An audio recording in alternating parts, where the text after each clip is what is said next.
So a couple weeks ago, I had the awesome pleasure of treating my mom to go see the infamous and amazing rock band Kiss.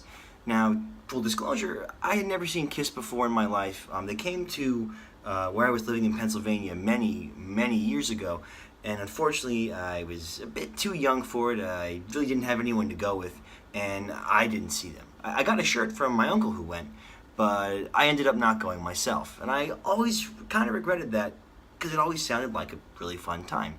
So a few months ago, when tickets were going on sale for Kiss's End of the Road tour, I figured, well, better late than never. It's kind of the last chance, so let's go. So I went with my mother to go see and treat her to the concert. She wasn't really a Kiss fan either, but you know, End of the Road tour, kind of the last chance. It was going to be a good time. And I gotta say, after all the shows that I've seen from all different artists and all different genres, I honestly do think that Kiss was the most entertaining and might be the most entertaining show that I'll be seeing for many years to come. Now, it's no surprise that Kiss has always been fantastic in throwing shows. From when they first started in the 70s to even now, even though the members are older and they've been doing this for so long, they still have many surprises. One thing I'll mention is that, while not necessarily being a Kiss fan, I was familiar with quite a few Kiss songs. And of course they're going to play the big ones, Rock and Roll All Night, Beth, Shout It Out Loud. But the biggest thing with me was the entertainment value of not just the performers, but the entire show itself. Now, with this being the End of the Road tour, needless to say, they were pulling out all the stops. And they certainly did. Now, two of the original members, Paul Stanley and Gene Simmons, are still in the band. That's the lead singer with the Starman, and then the Demon, who is the bass player.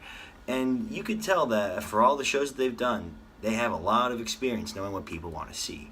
Now, along with their typical set list of songs and all the visuals, each of the four members of Kiss had their own solo. So the one character, the spaceman who plays the lead guitarist in Kiss, one of his solos was probably one of my favorites out of the four that I saw.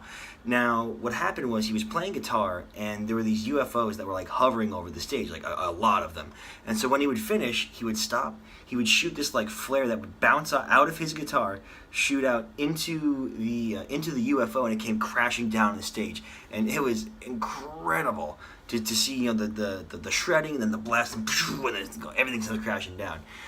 The other solo that I would note that was awesome was Gene Simmons, the Demon. And so because his character is this, demonic, fire-breathing, awesome guy, he was playing this really awesome bass solo, just like do. It was just crazy. And then what happened was, as this like blood started coming down out of his mouth, like dripping on his armor, because it's Kiss, they're gonna be decked out full makeup and costumes.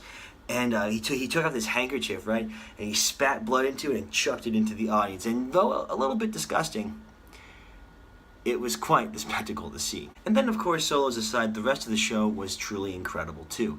Gene Simmons was spitting fire, Paul Stanley was swinging down into the audience, and it was just a lot of fun.